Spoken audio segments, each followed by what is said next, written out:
I'll be honest. This all started when someone I know recommended a book to me.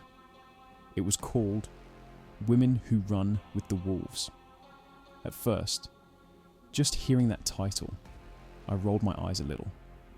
It sounded like another one of those feminine superiority books that show up online. The kind that turns empowerment into ideology. But the name stuck with me. So I thought, you know what? Let's give it a chance.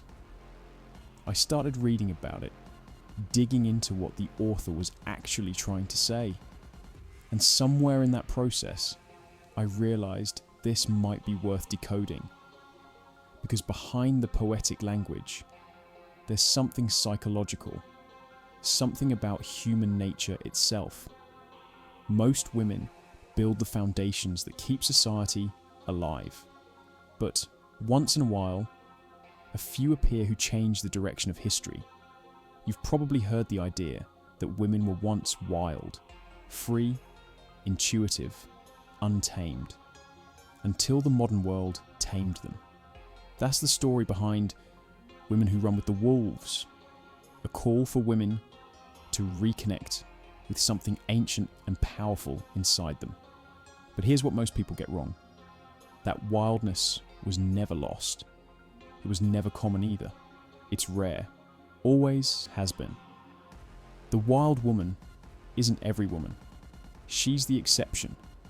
The kind born with the drive to lead, create, and push boundaries. These women have always existed. They don't wait for permission, and they don't need the world's approval. The world simply notices them when they rise, and history remembers them, because strength like that never stays hidden for long. When people talk about the wild woman, they usually picture someone rebellious, loud, chaotic, maybe even dangerous. But that's not what I see. To me, the wild woman isn't chaos, she's clarity. She's what happens when intuition finally works with logic instead of fighting it. She's the kind of woman who can stand in a room full of powerful men and hold her own. Not because she wants to dominate, but because she's comfortable in her own strength. Running with wolves isn't about rejecting society. It's about recognizing strength in yourself and in others, and knowing how to move with it instead of hiding from it. The wild woman represents balance. She blends instinct with reason, dominance with empathy, emotion with discipline. She's proof that human potential isn't divided by gender. It's divided by courage. Psychologically, she's what happens when traits we normally see separated. The thinker, the nurturer, the leader, the visionary, all exist in one person. She's rare, yes, but not mythical. She's real. And we see her everywhere once we know what to look for. Not every woman fits this pattern. Most build the structure that keeps the world stable, and that's important, but a few are wired differently. Their instincts lean toward leadership, invention, or vision. You'll find them scattered through history. The ones who don't just live in the world, they reshape it.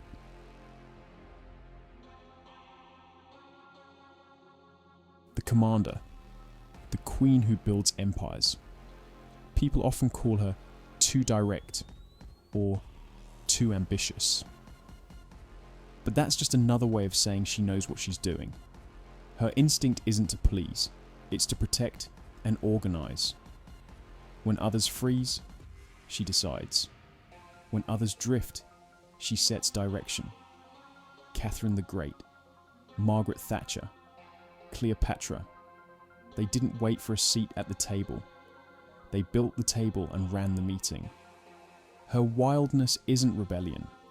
It's responsibility under pressure. The true wolf understands hierarchy. She just happens to lead the pack. The architect, the seer of systems. Where most people see mystery, she sees design. She doesn't howl at the moon, she measures its orbit. She's calm, deliberate, often mistaken for distant, but she's just thinking several moves ahead. Marie Curie, focused on patterns that could kill her if she got them wrong. Hypatia of Alexandria, teaching mathematics while the world burned. The architect's wildness is discipline, the courage to treat truth as sacred, even when society prefers comfort. The rebel, the innovator who breaks spells. She's the one who laughs when everyone else whispers. She tests ideas people are too afraid to question. The rebel doesn't chase permission, she chases proof. Ayn Rand, who built a philosophy around independence. Amelia Earhart, who looked at the sky and said, "Why not me?" These women break mental cages. Their voices shake things up, not because they crave attention, but because silence would suffocate them. Their wildness is curiosity that refuses to die. The empath, the prophet who heals through vision. Not every wolf bears its teeth. Some lead through compassion. The empath feels pain most people overlook and turns it into purpose.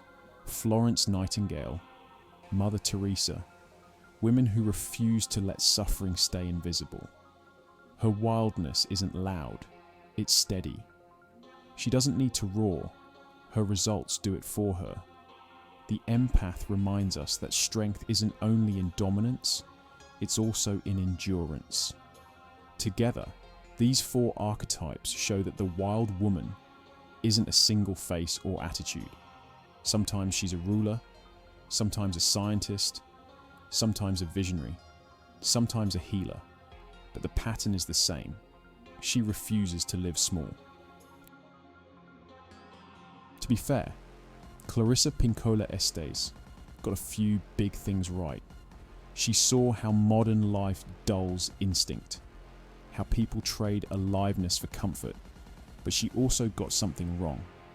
She treats the wild woman like a forgotten relic that vanished and needs rediscovery. That's not true. She was never lost. She's just rare.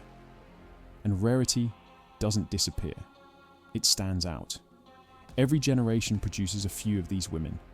The artist who refuses to play it safe. The executive who builds empires instead of excuses. The visionary who trades comfort for truth. We notice them because strength draws attention. They don't wait for the spotlight. Their results create it. But here's what most people forget. The world also runs on the steady ones. The nurturers, the builders, the caretakers, the women who keep the fire burning while the wild ones chase horizons. They're the framework that allows freedom to exist. Without them, the world collapses. Without the rare ones, it never grows. Both are essential. One gives life its rhythm, the other gives it direction. The book sometimes confuses rebellion with empowerment, but they're not the same. Rebellion reacts. Sovereignty acts. Civilization didn't suppress the wild woman. It tested her. And the ones who passed that test became queens, inventors, scientists, and visionaries. The rest talked about freedom but never learned how to carry its weight. That's the real difference. Not gender, not politics, just depth. So what does all of this really mean? The wild woman isn't a call to abandon society or live in constant rebellion. It's a reminder that balance is where real power lives. Instinct without order turns into chaos. Order without instinct slowly dies out. She represents what happens when both sides of human nature, logic and emotion, structure and freedom, finally cooperate. And every few generations, someone like her shows up to remind us.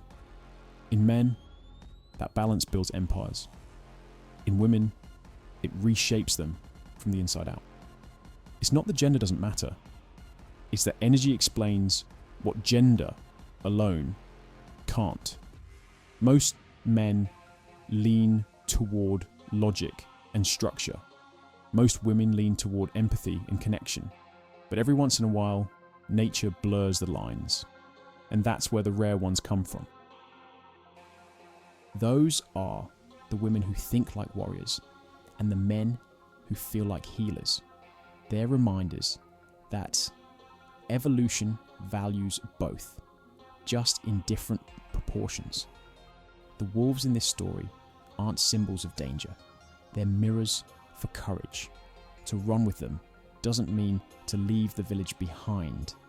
It means to earn your place beside them, to live boldly, honestly, and without apology. That's why these women still matter.